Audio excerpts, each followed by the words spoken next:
There's a moment in life when you realize holding on is the very thing keeping you stuck. You're not trapped by your circumstances, you're trapped by your grip on them, the plans you won't let go of, the identity you keep protecting, the relationships you try to fix over and over again.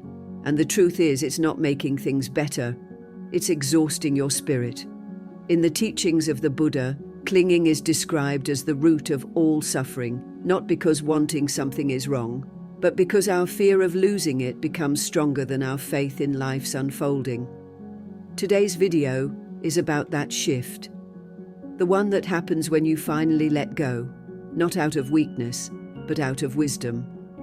When you stop resisting, stop forcing, and begin to trust the flow of life. Because everything you're chasing might actually be waiting on the other side of surrender. I promise you, this message isn't just a theory, it's a path back to your peace. And if you feel even a spark of truth here and you appreciate the calm, honest space we're creating together, there's one simple, free way to support this journey. Just hit the subscribe button. It helps more than you know. And don't skip ahead. Every part of this video is like a stepping stone. Miss one, and you might miss the shift you've been needing. Let's walk through this together, step by step, with the heart of Buddhist wisdom as our guide.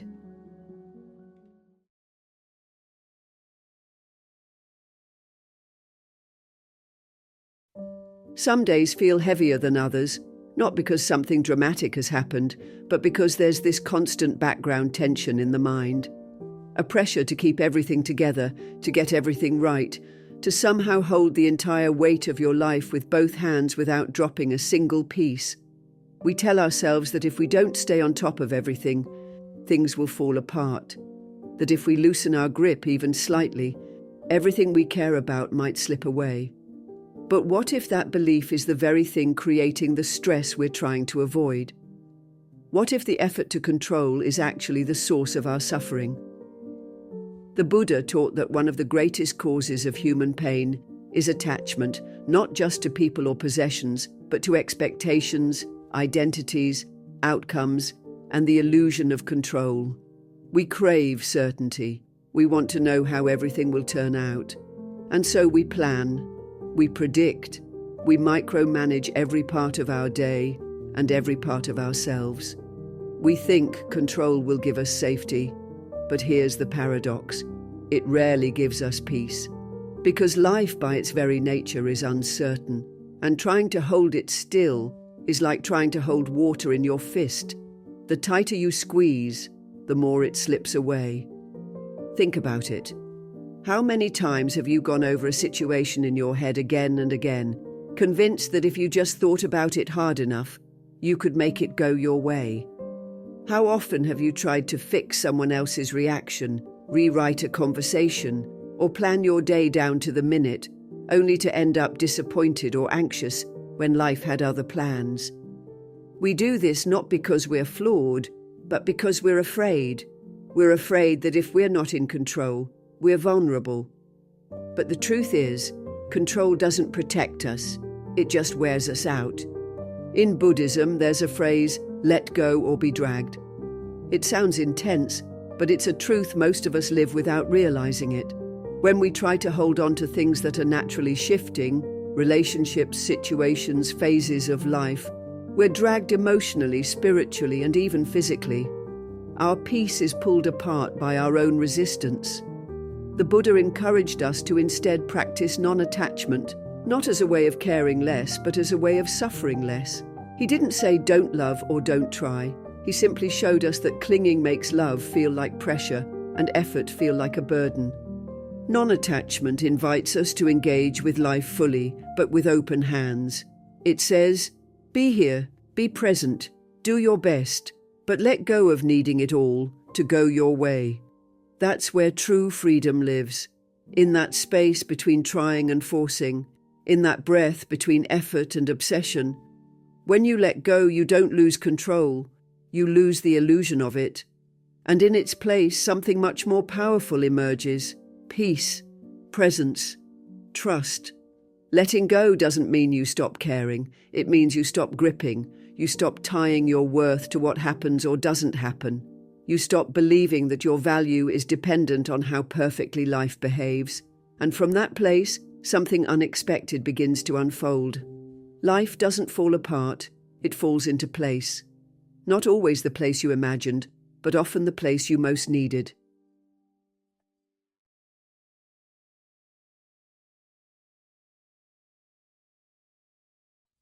You know that feeling when you've done everything right, followed all the steps, stayed committed, and still, things just don't go the way you hoped.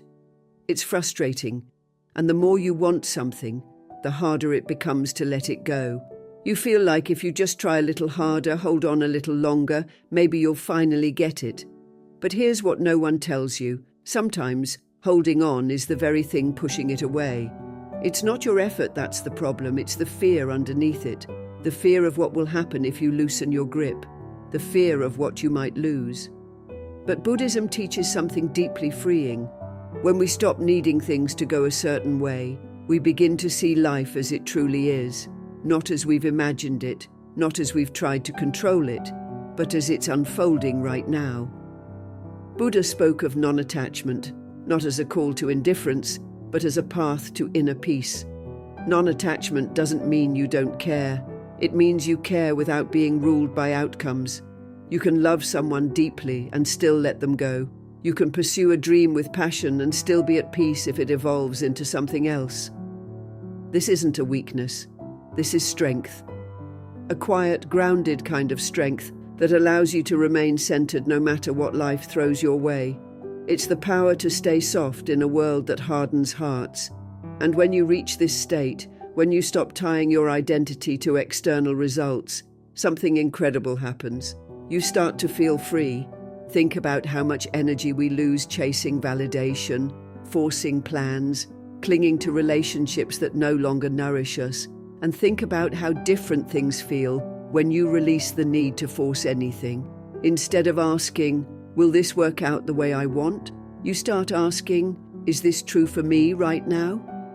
That shift changes everything, because now your choices aren't about avoiding pain or pleasing others. They're about alignment. They come from your center, not your fear. The more attached we are to a specific outcome, the more we suffer when life moves in a different direction. But the truth is, life is always moving. Everything changes. Nothing stays the same forever. That's one of the core teachings of Buddhism: impermanence. The job, the status, the approval, the perfect image of who we think we should be, all of it is temporary. The moment we cling to it, we create suffering, because we're trying to hold still what was never meant to be still. But when we let go, when we allow things to come and go, we stop resisting life's natural rhythm, and that's when we find peace. Letting go doesn't mean you're giving up. It means you're giving in to trust. Trusting that life doesn't need you to force it. Trusting that your value isn't based on how tightly you hold on, but how clearly you can see. It's about choosing clarity over control. And clarity doesn't scream. It whispers. It comes in quiet moments, when you're no longer consumed with trying to make something happen, but simply present enough to notice what already is.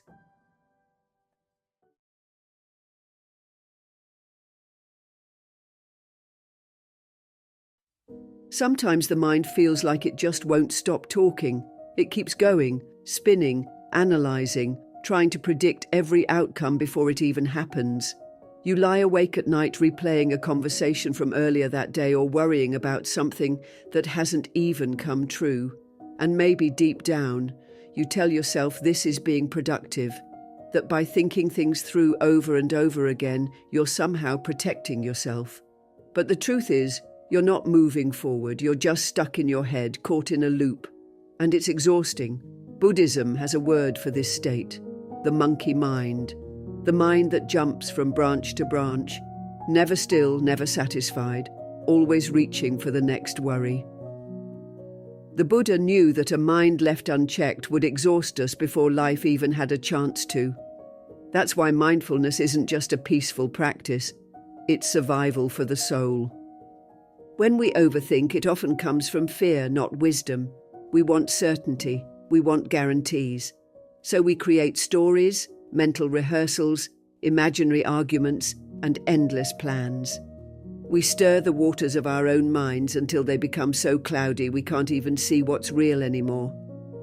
But the Buddha taught that clarity doesn't come from more thinking. It comes from stillness. Like a muddy pond, the mind clears not by agitation, but by allowing things to settle. Stillness invites wisdom. Thought may be helpful at times, but it's never meant to be our constant state. You can't think your way to peace. You have to feel your way into presence. Have you ever noticed how the clearest moments in life, those gut-deep realizations or flashes of truth, don't come when you're overanalyzing? They come in silence. In moments when you're walking, showering, watching a sunset, or just breathing without effort. That's when insight arises. Because you stop pushing. You stopped chasing clarity and made room for it instead. The Buddha didn't teach us to destroy thought. He taught us to observe it, like clouds drifting across the sky. When you begin to watch your thoughts instead of getting swept away by them, something shifts. You realize that you are not your thoughts. You're the space beneath them, the witness, the awareness. And in that awareness, peace begins to grow. So how do we begin to step out of the trap of overthinking? We start small. We pause. We take one deep breath and fully feel it. Inhale calm. Exhale the story. And then we gently ask, am I thinking or am I avoiding it? Because often what we call thinking is just a way to avoid feeling. We don't want to feel fear, uncertainty, sadness, or vulnerability, so we cover it up with logic, plans, and distractions. But those feelings are not enemies, they're teachers, and when you allow them to pass through you like waves, they soften. They don't last forever. What lasts is your presence. Another way to stop the mental spiral is to set boundaries with your mind, just like you would with a friend who talks too much, lovingly but firmly. If you're stuck on a decision, give yourself a deadline. Say, by tomorrow I'll act. Or tell yourself, I'm giving this thought 5 minutes and then I'll return to now. When your mind starts spinning again, smile and say, thank you, but not now. You're not trying to shut the mind off. You're trying to lead it back to peace.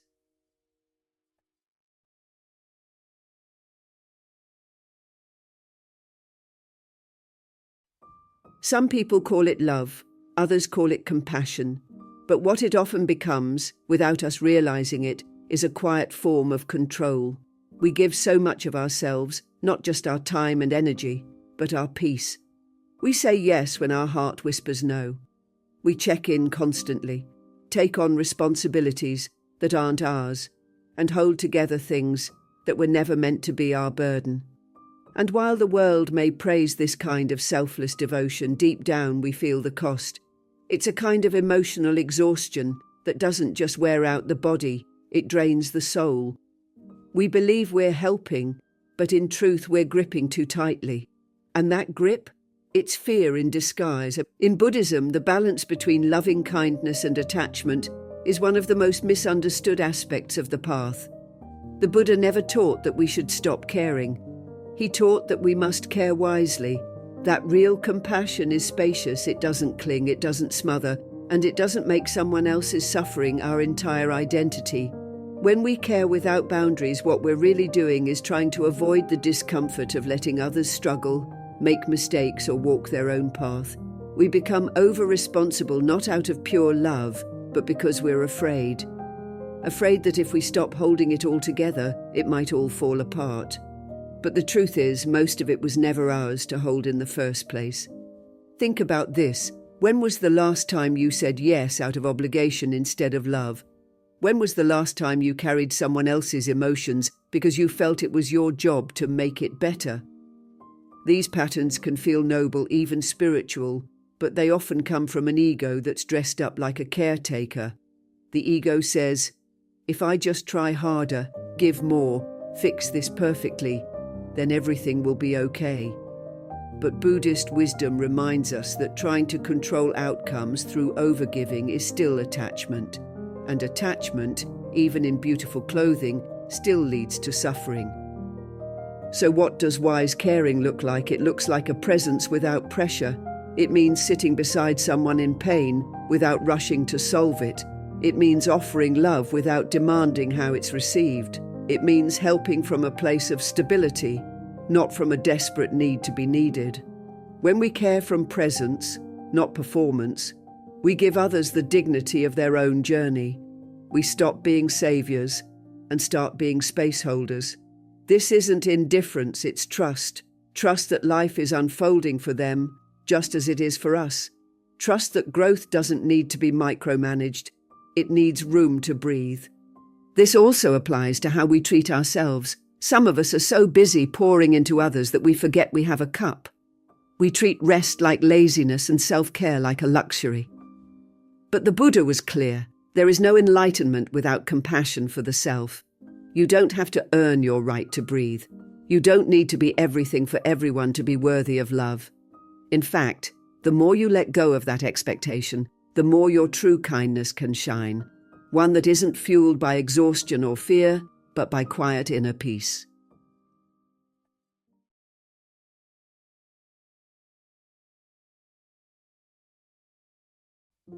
There's a quiet moment, often in the middle of the noise, when you start to ask yourself, why do I feel so tired even when I haven't done anything physically exhausting? It's not your body that's worn out, it's your soul. The constant effort to be seen, to be liked, to be validated. It's like running a race where the finish line keeps moving. You try to show up in the right way, say the right things, appear accomplished, be enough. But it never really feels like it's working, does it? That approval you keep chasing, it fills you for a second, but it vanishes just as quickly. And what's left behind is a deeper kind of emptiness. One the Buddha warned us about, a craving that leads only to more craving. In Buddhist wisdom, the idea of craving, or tanha, is a root cause of suffering. It's not just about craving things. It's about craving recognition, identity, status, even love. Not genuine love, but the kind that's conditional, the kind that only comes when you act a certain way or meet someone else's standards. When you live your life in pursuit of that kind of external validation, you stop hearing your own voice. You stop asking, is this true for me? And instead start wondering, do they approve of me? And without realizing it, you become an actor in your own life, performing rather than living. Think about how many decisions you've made just to avoid disapproval, how many times you stayed quiet to avoid being judged, how often you said yes when every part of you wanted to say no. It's subtle, and yet it shapes so much of our lives. The Buddha didn't ask us to seek validation from others. He guided us toward self-awareness, toward inner knowing. He taught that true freedom is found when we release our dependence on anything outside of ourselves to feel worthy. Because when your self-worth depends on someone else's reaction, you're never really stable.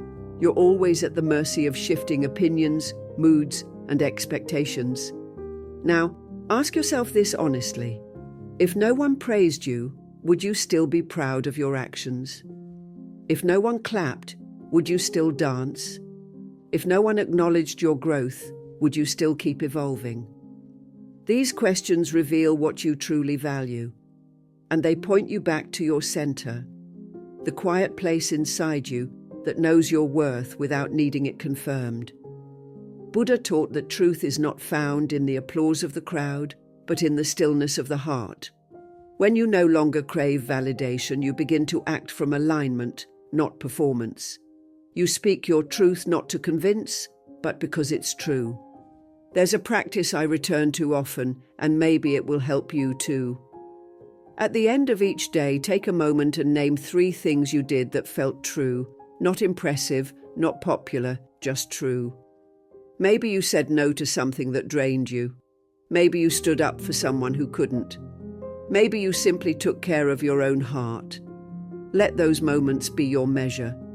Let them be enough, because they are. And when someone does praise you, take it in with gratitude, but don't let it define you. When someone criticizes you, listen with an open mind, but don't let it destroy you. Praise and criticism are just weather. passing through. You are the sky. You were always whole. You just forgot because you were too busy trying to be someone else's version of enough.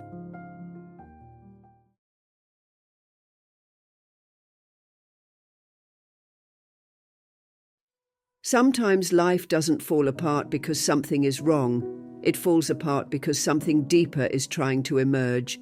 And the more we try to hold it all together, the more we feel like we're being pulled in 100 directions. You've probably felt that pressure, the silent, invisible kind that comes from trying to make everything perfect, to meet every expectation, to ensure nothing slips through the cracks. But here's the twist, that pressure doesn't come from life. It comes from the fear of letting go. The fear that if you stop trying so hard, everything will collapse. The Buddha taught that suffering arises not from what happens, but from how tightly we cling to how we think it should happen. There's a kind of peace that begins the moment you stop fighting the current. And no, it's not apathy. It's not giving up. It's strength, the kind of strength that comes from knowing you'll be okay, no matter what unfolds. That's where the whatever happens mindset becomes a quiet superpower. Not because you no longer care, but because you're no longer controlled by the chaos around you. The Buddha often spoke about equanimity, a deep inner balance that doesn't depend on good days or bad days. It's the wisdom of the middle path. When you live from this space, life can twist, shift, even shake you, but it can't uproot you. Most of us were taught to seek control, to plan every detail, to analyze every word, to make sure everything goes just right. And while there's value in intention, there's also deep suffering in obsession. You've probably had days where one small change, a comment, a delay, a mistake, ruined your entire mood. That's not because life is cruel, it's because we've wrapped our peace around outcomes. The whatever mindset invites you to unwrap it, to take your peace back and hold it within, not outside. It's saying, I'll give my best, and whatever happens, I'll remain grounded. It's not about being passive, it's about being centered. The difference is huge. A passive person avoids, a centered person accepts. One runs from the present, the other embraces it fully. This is what Buddhism points to, not the denial of pain, but the courage to feel it without drowning in it. Think about how often we make things personal. Someone is rude, we spiral. Something goes wrong, we question everything. But the whatever mindset creates space. Space between what happens and how we respond. And in that space, peace is possible. Try whispering it to yourself the next time life doesn't go your way. This doesn't define me. Those 4 words can be an anchor, because they remind you that you are not your circumstances. You are not your worst moment. You are not the outcome of this one conversation or decision or delay. You are the stillness beneath it, the awareness watching it all unfold. Buddha said, nothing can harm you as much as your own unguarded thoughts. And most of our thoughts in chaos are just old habits trying to control what can't be controlled.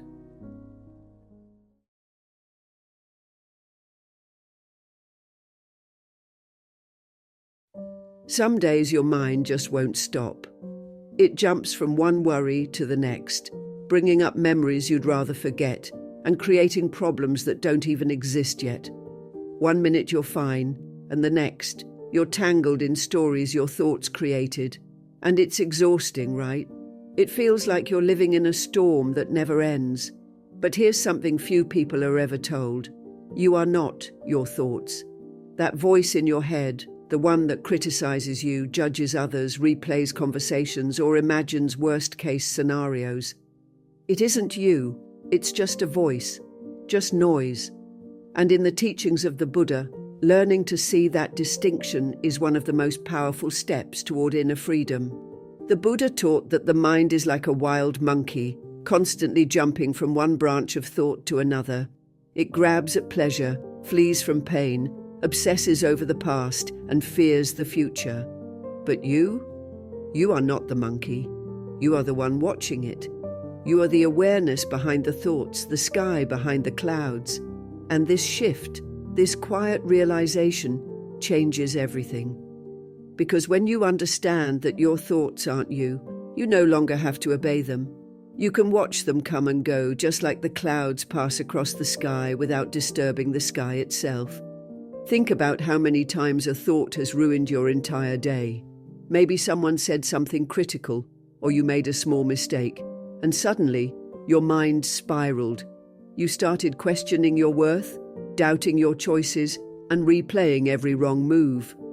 But what if you paused and asked, is this voice even telling the truth? Most of the time the answer is no. That harsh inner critic? It's just a collection of past conditioning, fears, and outdated beliefs. It's not insight, it's programming. And the Buddha reminded us that suffering begins the moment we identify with those thoughts and believe them without question. The practice then is not to silence the mind completely, but to understand it, to become the calm observer. So the next time your thoughts start to race, try this. Don't argue with them. Don't fight to shut them down, just watch, like you'd watch waves rise and fall at the ocean shore. Say quietly to yourself, this is just thinking. Let the thought come, let it pass, and return to your breath, to your body, to this very moment. That's where peace lives, not in controlling the mind, but in no longer being controlled by it. One of the most beautiful teachings in Buddhism is this: thoughts are not permanent. They arise and fade. They are not fixed. And more importantly, they are not facts. Just because a thought appears doesn't mean it deserves your belief or your attention. The more space you create between your awareness and your thoughts, the more clearly you'll see them for what they are. Just mental weather. And just like the weather, they change. Always. This is the heart of mindfulness. Not to escape your thoughts or run from them, but to meet them with presence, with compassion, with curiosity, to see them, to name them, and to let them go. Because when you stop identifying with every fear, every judgment, every insecurity, something incredible happens. You come home to yourself, the part of you that is always calm, always steady, always enough. That's the true self, not the thinker, but the one who watches the thinking.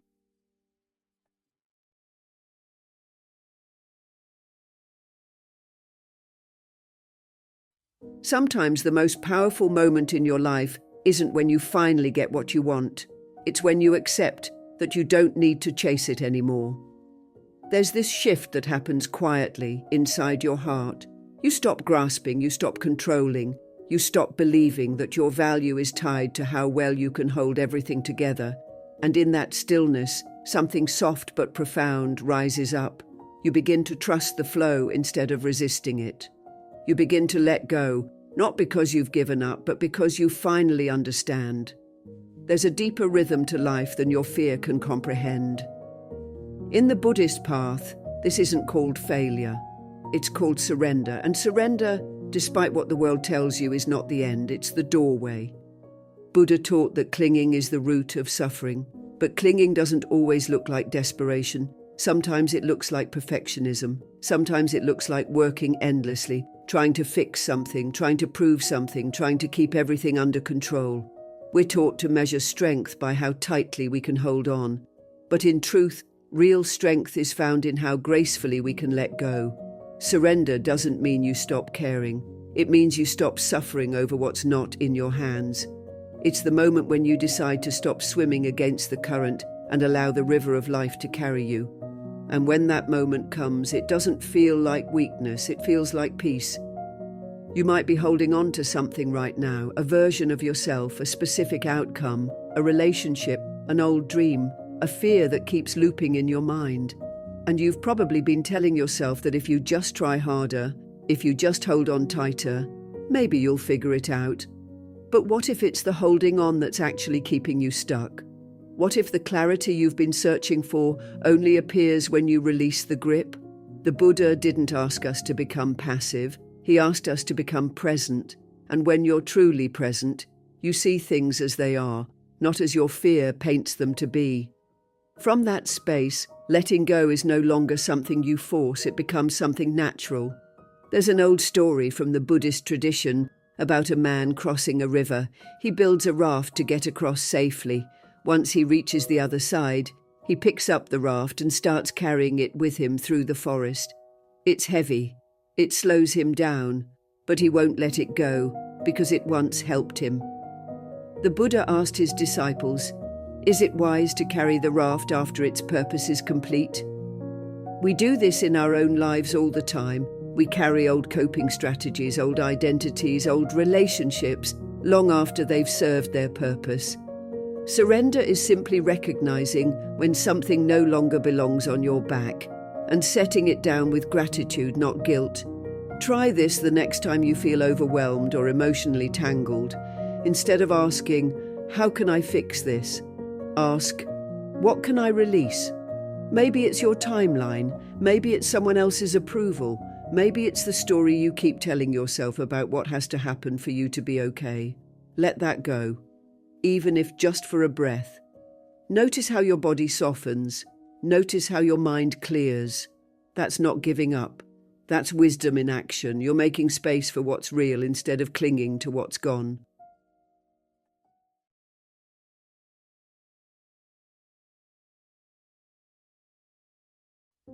Somewhere deep inside, we all carry the quiet belief that if we could just figure everything out, if we could plan better, be more certain, be more in control, then we'd feel safe, grounded, at peace.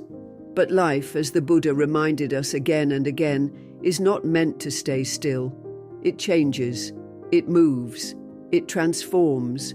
And while we try to keep everything together, to hold tightly to the familiar, life keeps asking us to release, to let go, not because it wants to take something from us, but because it wants to give us something new. But here's the hard truth. Before new life grows, something always has to fall away. It's in those moments of uncertainty, when you're not sure who you are anymore, when the path forward is unclear, when the old roles and routines no longer feel like home, that true transformation begins.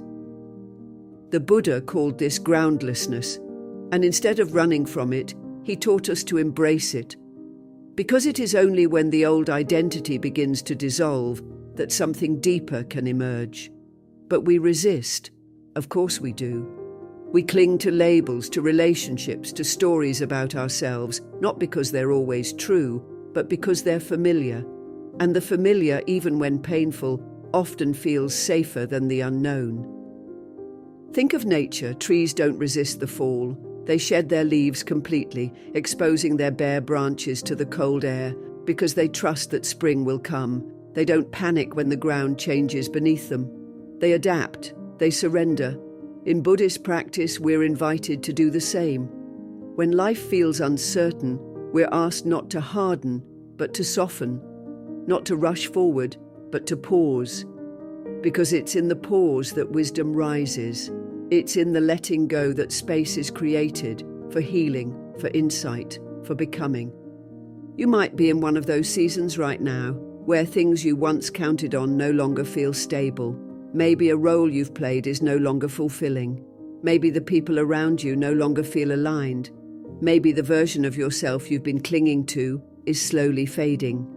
That's not failure. That's not falling apart. That's falling into place. Because who you were is not who you are becoming. And growth always begins with a shedding, a breaking down of what was to make room for what can be.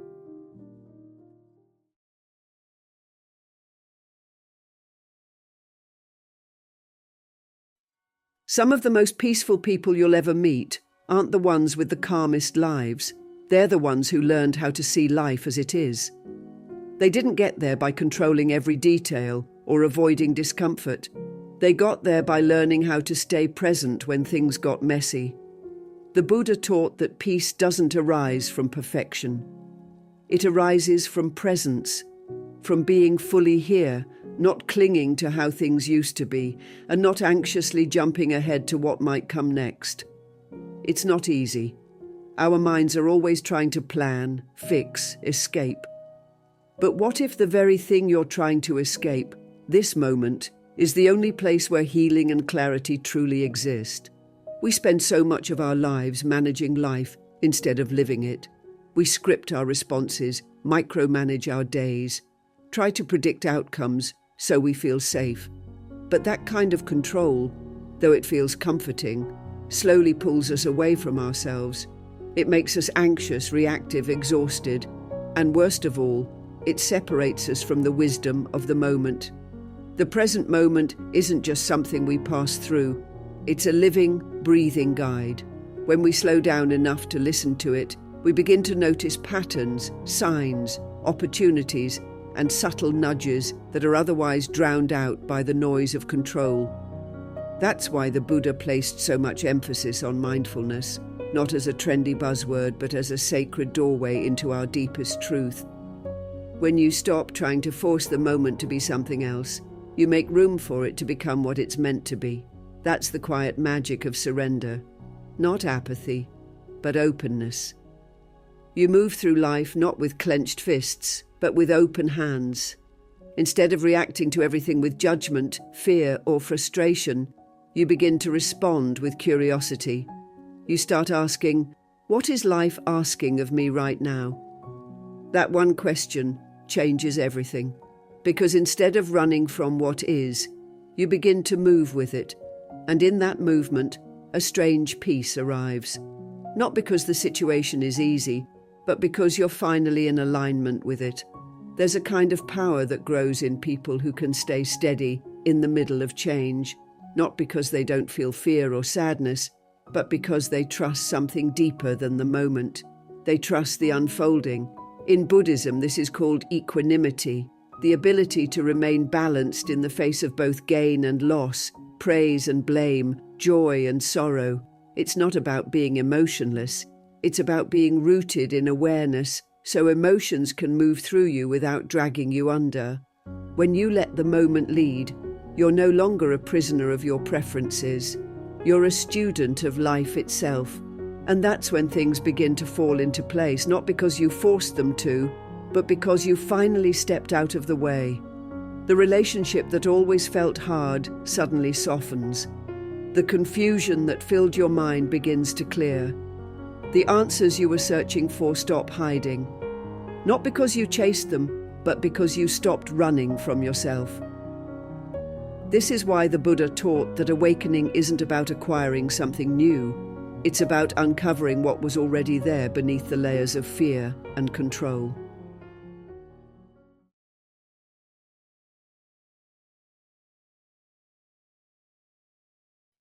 There's this quiet pressure so many of us carry that no one really talks about.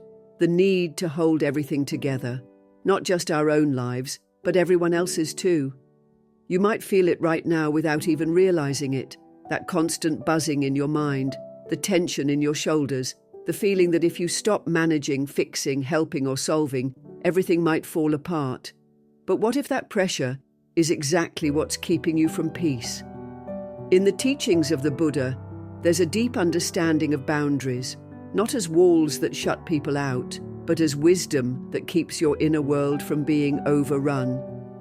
There's a difference between showing up in love and showing up in over-responsibility. One comes from presence, the other from fear. You were never meant to carry it all. And yet we live in a culture that glorifies being the fixer, the rescuer, the one who's always reliable, always giving, always available. It sounds noble, right? But when you trace it deeper, it's often rooted in the fear of what will happen if you don't. If I don't fix this, they'll fall apart. If I don't solve it, no one else will. If I don't show up, I'll lose their love. These beliefs run deep, but they're also lies, because the truth is, everyone is on their own path, and sometimes the most powerful act of compassion is stepping back, not to abandon, but to allow growth. Buddhism teaches us to meet each moment with mindful awareness, and that includes being aware of what's ours to carry and what's not. When you rush in to fix everything, you may think you're being helpful, but often you're interfering with someone's lesson they're unfolding. It's like trying to open a flower before it's ready. It doesn't help. It only harms. We must trust that just as we're figuring it out one breath at a time, so are they. You can love people and still let them fall. You can care deeply and still say, "This is not mine to fix." Let's be honest, trying to hold it all together is exhausting, and ironically, it doesn't even work. The more you grip, the more things slip. The more you meddle, the more resistance you create. But the moment you take a breath, pause, and simply observe, something powerful happens. You stop being a rescuer and become a witness. And witnessing is not passive. It's deeply present. It's the still strength of someone who trusts that life is unfolding exactly as it should. You were never meant to carry the weight of the world on your shoulders. Peace begins the moment you stop trying to fix everything and start trusting that life knows how to unfold. Sometimes, your presence is more healing than your solutions. Let that be enough.